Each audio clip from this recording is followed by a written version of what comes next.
तो अशोका ने कलिंगा की वॉर के बाद बुद्धिज्म को अपनाया। कलिंगा की वॉर को आज भी वर्ल्ड की वीकेस्ट वॉर माना जाता है एज पर पॉपुलेशन। प्रेशर आपने यहाँ हिट करके इसकी डिजाइन तैयार की है, वो इक्वल प्रेशर आपको आप लास्ट तक लेके जाना है। प्रेशर अप एंड डाउन हुआ तो ये पूरा तरह से डिस्ट्रॉयड हो जाएगा। देखिए नीचे राइट में ये 6th सेंचुरी एडी में गुप्त पीरियड में डेकोरेटेड टेराकोटा का इस्तेमाल किया गया पहली बार। पिलर्स आप देख रहे हैं, ये वो एग्जैक्ट प्लेस है जहाँ बुद्ध की कुटिया हुआ करती थी। गुड मॉर्निंग एवरीवन, कैसे आप सब। मैं उम्मीद करता हूँ कि सब अच्छे होंगे। तो गाइस आज मैं आया हूँ सारनाथ में, और सारनाथ वही स्थान है जहाँ पर भगवान गौतम बुद्ध जी ने जो अपना प्रथम उपदेश था वो 5 शिष्यों के साथ यहीं पर दिया था। तो ये घूमने के लिए काफ़ी अच्छा है। ये सुबह 7 बजे से लेकर शाम को 5 या 6 बजे तक ओपन रहता है। तो आप किसी भी टाइम आएंगे तो आप इसको अच्छे से घूम सकते हैं। और यहाँ पर आप फ्राइडे को अवॉइड करें, क्योंकि फ्राइडे को जो यहाँ का म्यूज़ियम वो क्लोज रहता है। तो फ्राइडे को छोड़कर आप किसी दिन भी आएंगे तो आप अच्छे से घूम सकते हैं। तो आज मेरा वीडियो इसी टॉपिक पे रहेगा और मैं एक गाइड करूँगा ताकि आपको पूरी जानकारी मिले। और ये सब जो देख रहे हैं ये सब इसको बोलते हैं मूलगंध कुटी विहार, और इसके जो बगल में है ये बहुत बड़ा स्तूपा है। तो आज मैं गाइड के माध्यम से आपको सारा जानकारी दूंगा। यहाँ आपको म्यूजियम देखने को मिलेगा, बट अंदर फोटोग्राफी अलाउड नहीं है, तो मैं यहाँ पे वीडियो नहीं बना सकता। और इसके बगल में अभी हम इस साइड चलेंगे। जाने से पहले यहाँ आपको टिकट लेना पड़ेगा। अभी देखते हैं टिकट क्या माहौल है। और ये रहा म्यूज़ियम। यहाँ का टिकट शायद मैं पहली बार आया था तो 5 रुपीज़ टिकट है। तो आप यहाँ से लेके आप अंदर जा सकते हैं, बट शायद इसमें ये दोपहर के टाइम में शायद बंद होगा। यहाँ आपको बहुत प्यारे प्यारे से क्राफ्ट मिल जाएंगे, आप यहाँ पे ले सकते हैं।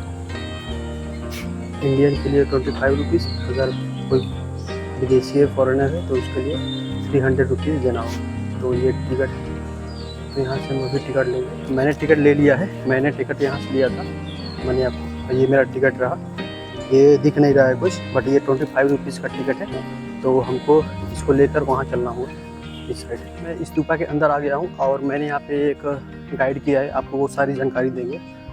और देखते हैं अभी क्या क्या यहाँ पे देखने को मिलेगा। ये सब जो देख रहे हैं 8 नंबर ऑफ स्तूपा की वजह से दोनों पॉसिबिलिटी थी, या तो बुद्धिज्म डेवलप ही नहीं होता, और इनकेस अगर डेवलप होता तो definitely divided into 8 numbers. But 3rd century BC actually lord Buddha never went outside of UP and Bihar. तो बुद्धिज्म इतने बड़े पैमाने पे स्प्रेड कैसे हुआ जब वो यूपी बिहार के आगे बढ़े ही नहीं। 3rd century BC was the period of Ashoka, the great Mauryan emperor of India, and emperor of undivided India. Undivided India means Cambodia, Indonesia, Vietnam, Thailand, Burma, Bhutan, Sri Lanka, Nepal, Pakistan, Afghanistan was the part of India at that time. मैं ये नहीं कह सकता कि पूरा, पर जो हमारी कंट्री से अटैच पार्ट था उसके सब में अखंड भारत में आते थे। तो अशोका ने कलिंगा की वॉर के बाद बुद्धिज्म को अपनाया। कलिंगा की वॉर को आज भी वर्ल्ड की वीकेस्ट वॉर माना जाता है एज पर पॉपुलेशन। 1 लाख से above dead body, 1,50,000 people was injured, और जो रिवर थी Daya river converted into blood river.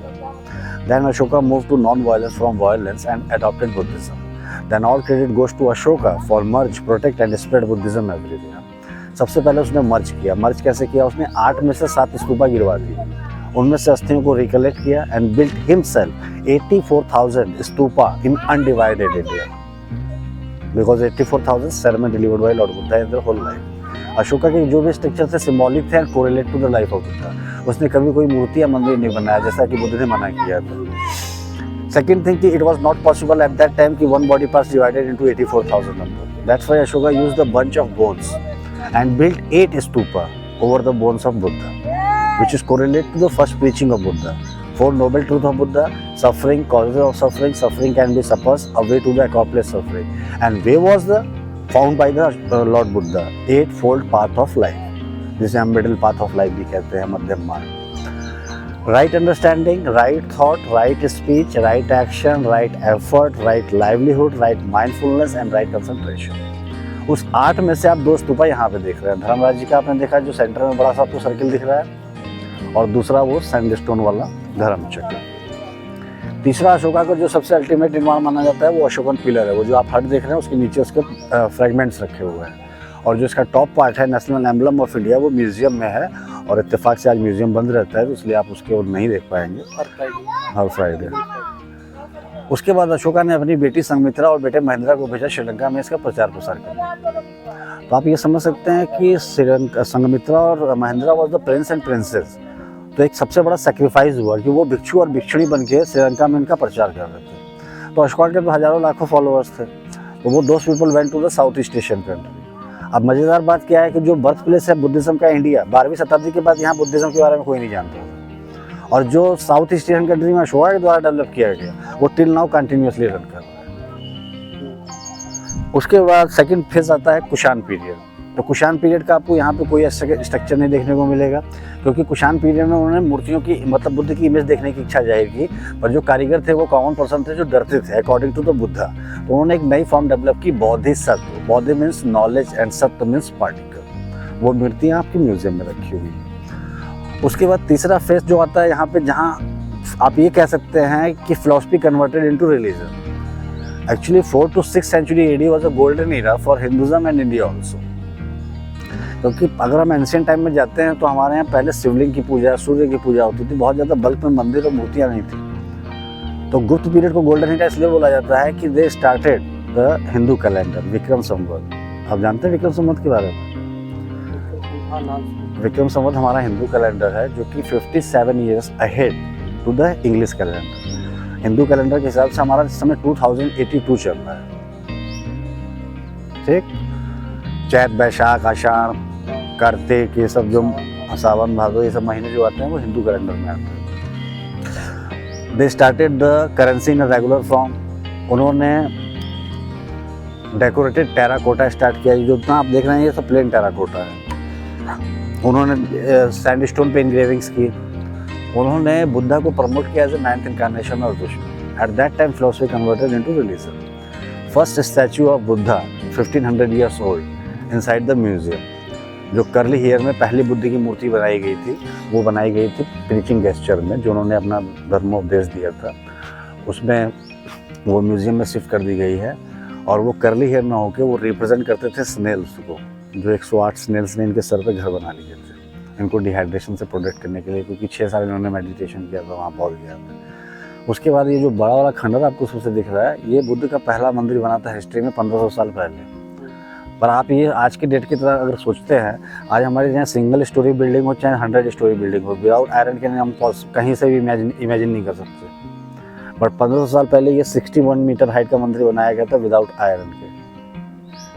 इसका नाम था मूल गंध कुटी। मूल मीन्स मेन, गंध मीन्स महक और कुटी मीन्स निवास। सो बुद्ध के निवास की ओरिजिन है कहीं पर।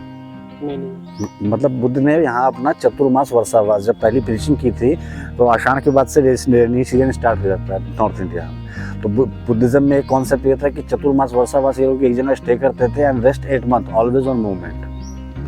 क्योंकि मैंने बताया नॉन वायलेंस, तो अगर ये वॉक करते हैं रेनी सीजन में तो हो सकता है some insect die by the legs, इसलिए वो लोग अवॉइड करते थे। उसमें फास्ट वगैरह भी रखते थे लोग।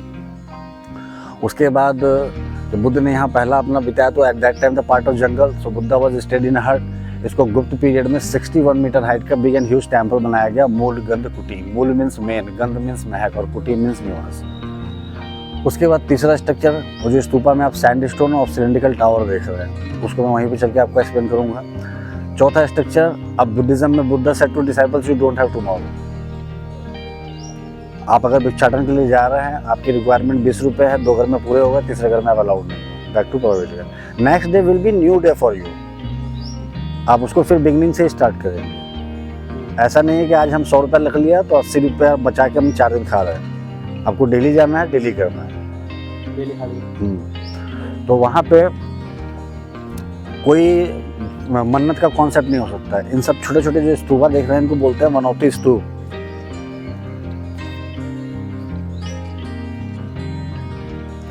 मनौती स्तूप। अब मन्नत, जैसे मैंने अभी आपको बताया कि बुद्धा ने अपने डिसाइपल से मना किया कि यू डोंट हैव टुमारो, तो वहाँ तो कोई मनौती का कॉन्सेप्ट हो ही नहीं सकता।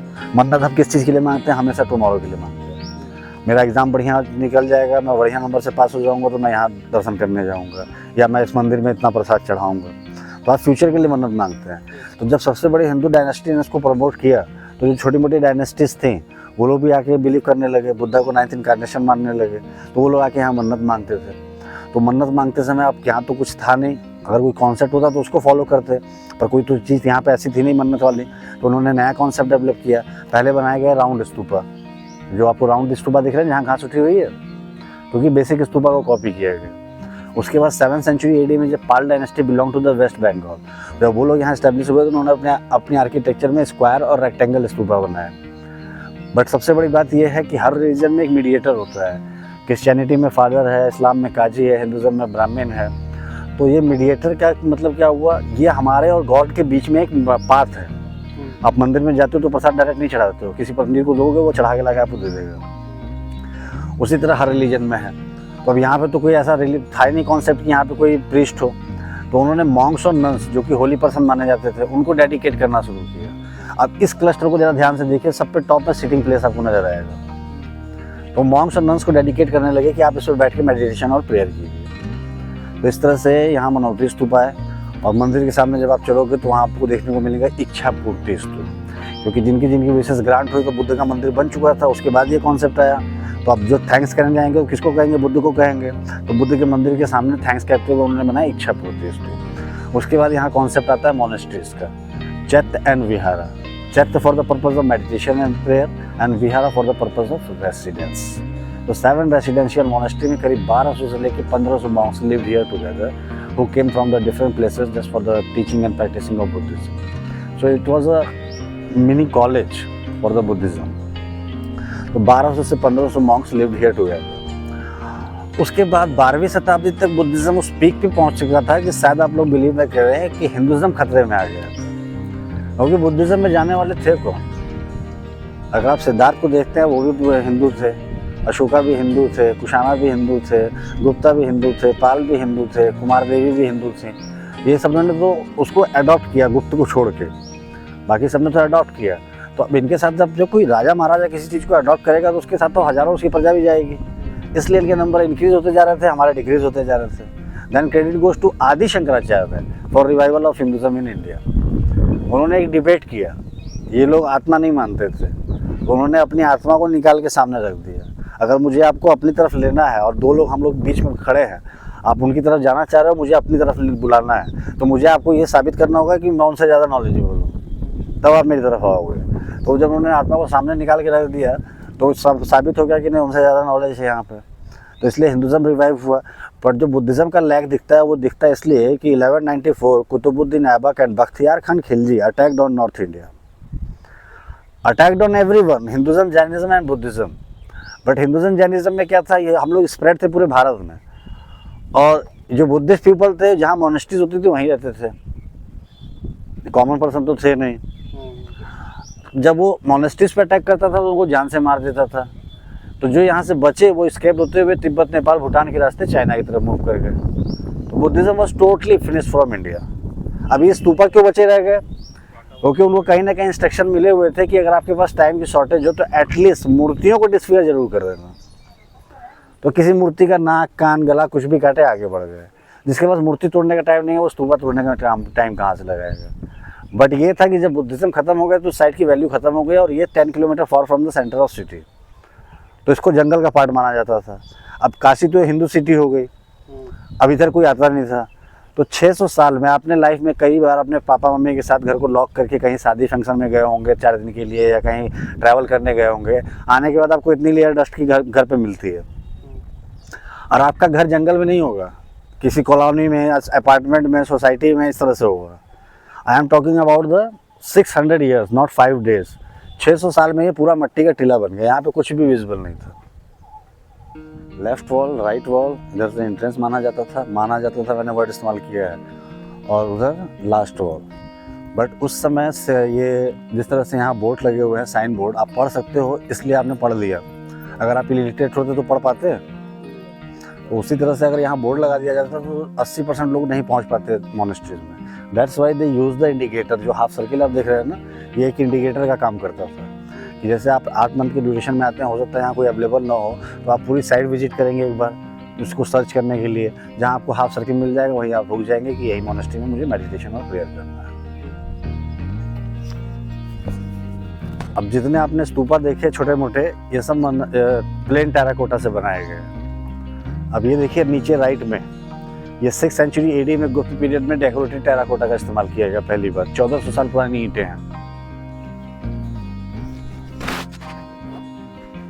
इस पे देखिए ब्राह्मी स्क्रिप्ट पे लिखा हुआ है अशोक की वार्निंग।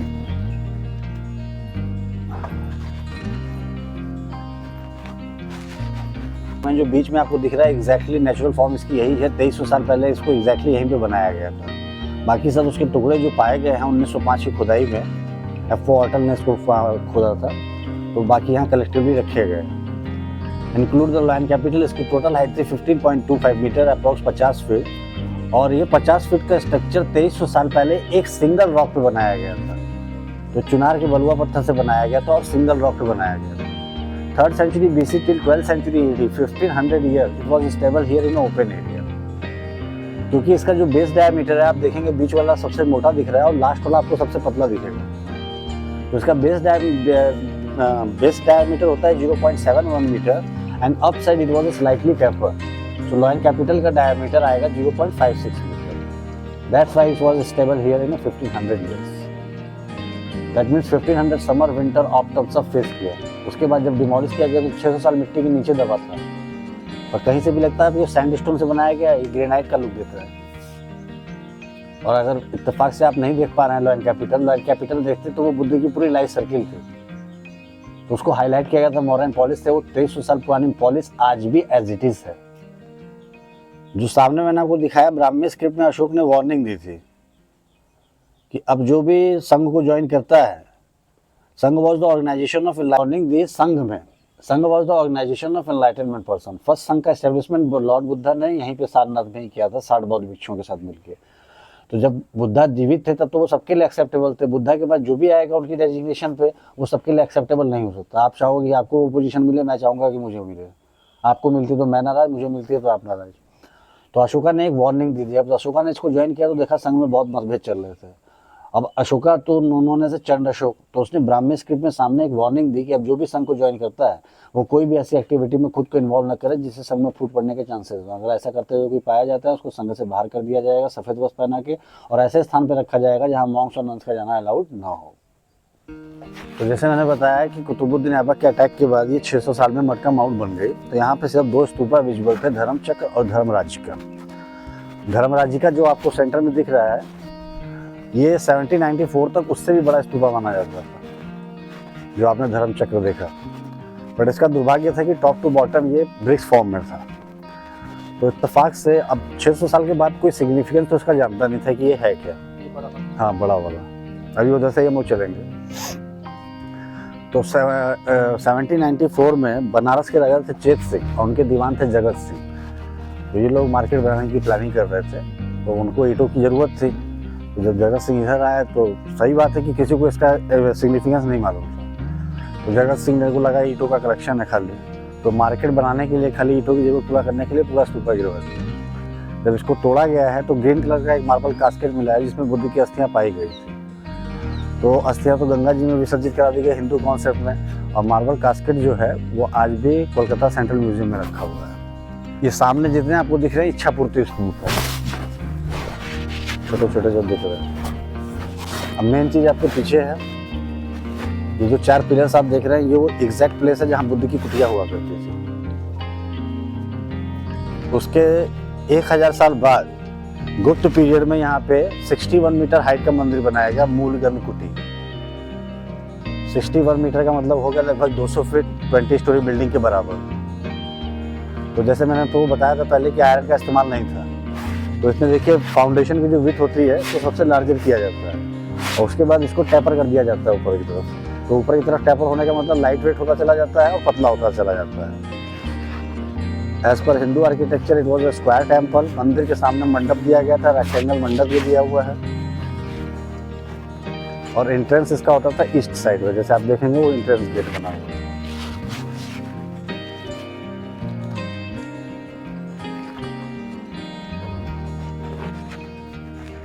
एक इंटरेस्टिंग चीज़ यहाँ पे है, जब धर्माजी का तोड़ा गया तो उसका जो टॉप पार्ट था उसको हर्विका कहा जाता था। वो ऊंचाई से गिरने की वजह से नीचे मिट्टी में फंस गई और एफ.ओ. हॉटल के एक्सप्लोरेशन में 1905 में प्राप्त हुई थी। तो ये जो ईंटों का राउंड सर्किल आप देख रहे हैं इसको हर्विका कहते हैं। पर इसमें जो सबसे खूबसूरत चीज़ है वो ये रेलिंग है। ये एक स्क्वायर रेलिंग बनाई गई थी हर्विका को प्रोटेक्ट करने के लिए।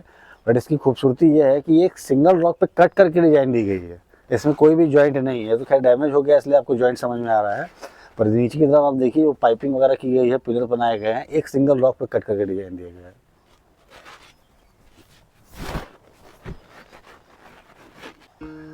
ये है धनराज का स्तूप।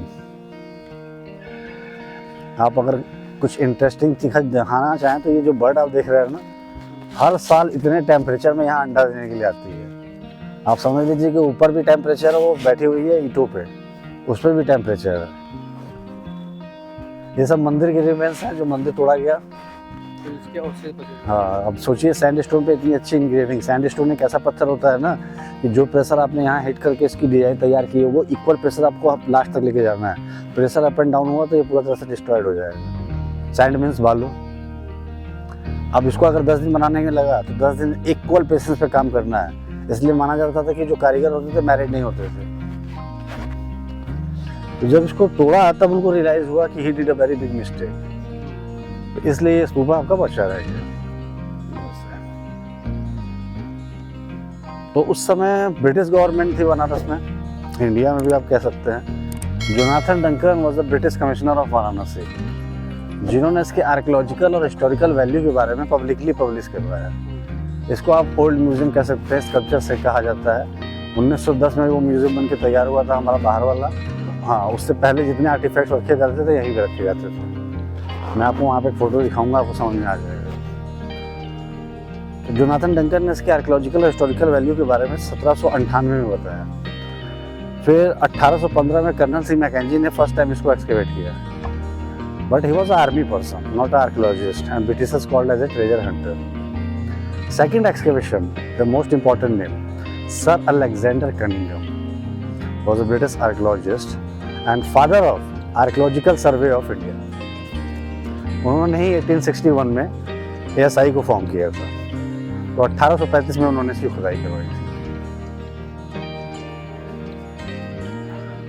उसके बाद major किट्टो 1851-52, F.O. Ortal 1905, Sir John Marshall 1907. Sir John Marshall was the person who planned about this museum outside.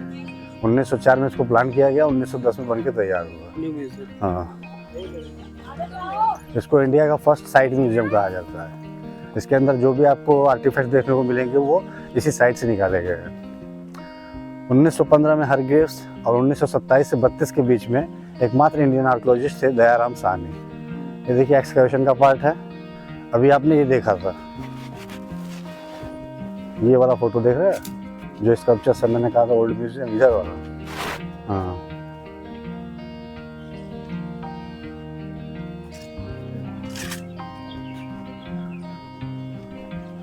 ये पूरा म्यूजियम का पार्ट है। ये अपना नेशनल एम्बलम हो गया, ये बोधिसत्व हो गए, तारा देवी, लॉर्ड शिवा, 9 ग्रह विद लिंटन, बुद्ध की पहली मूर्ति दुनिया की।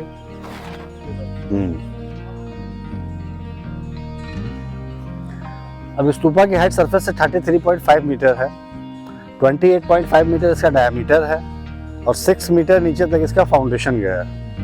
इसमें करंट में 3 फेज है। जो आप देख रहे हैं, जहाँ पे ये डार्क कलर की ईंटें दिख रही हैं आपको स्लोप में, वो अशोका का 2300 ईयर्स ओल्ड स्तूपा है। बीच में जो डार्क कलर की, ऊपर वाली लाइट कलर में। हाँ हाँ, तो वहाँ तक अशोका का स्तूपा था। उसको 800 साल बाद गुप्त पीरियड में चारों तरफ से सैंडस्टोन से प्रोटेक्ट कराया गया। तो जो आप इंग्रेविंग्स देख रहे हैं designs floral and geometrical pattern पे, उसी से सिर्फ चारों तरफ से इसको प्रोटेक्ट कराया गया था। उसके बाद उन्होंने देखा कि कुछ ईंटें जैसे गिरना शुरू हो गई थी। आप देखिए राइट में हाइट कम है और लेफ्ट में ज़्यादा है अशोका की, तो उसको सिलेंड्रिकल टावर से भी प्रोटेक्ट कराया गया। तो 2 पीरियड हो गया, 3rd सेंचुरी BC और 5th सेंचुरी AD। बट ये जो प्लेन आपको इधर दिख रहा है राइट हैंड पे, ये रीस्टोर पार्ट है ब्रिटिश पीरियड का, 150 साल पुराना। तो 3 स्टेज हो गई। अब जो गुप्त पीरियड की बात है, तो हिंदू आर्किटेक्चर आपको ऐसे समझ में आ रही है। जो ये विंडो की शेप बनी हुई है, अराउंड 8 बनाई गई, जैसे नीचे कहते हैं, हिंदी में आले कहेंगे। इसमें मूर्तियाँ स्थापित की गई थी 8 में। तो अब इसको ज़रा ध्यान से आप देखिए, मंदिर के शिखर की तरफ देखिए बनाया गया है, बाहर की तरफ निकाला गया है। सेकेंड पार्ट अल्टरनेट इनसाइड है। इसमें जो 2 पैटर्न आप देख रहे हैं, floral and geometrical pattern, touch करके विस्क ले लो।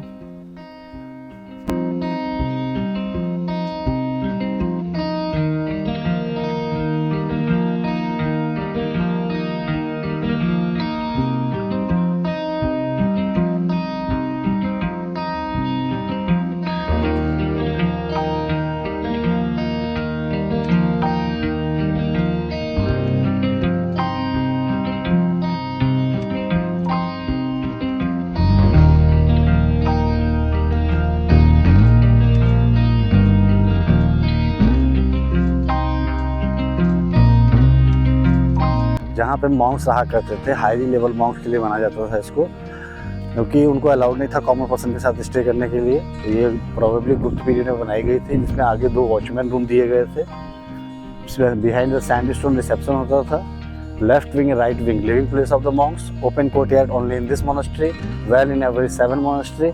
और जो लास्ट बिग रूम दिख रहे हैं आपको, वो guest room of the monastery, इसको बोलते हैं मोनास्ट्री नंबर 5।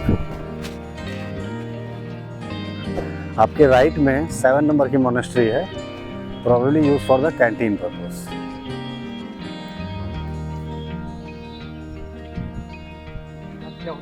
कैंटीन पर्पस के लिए इस्तेमाल होते थे। वेल कहा ना, वेल सातों में थे।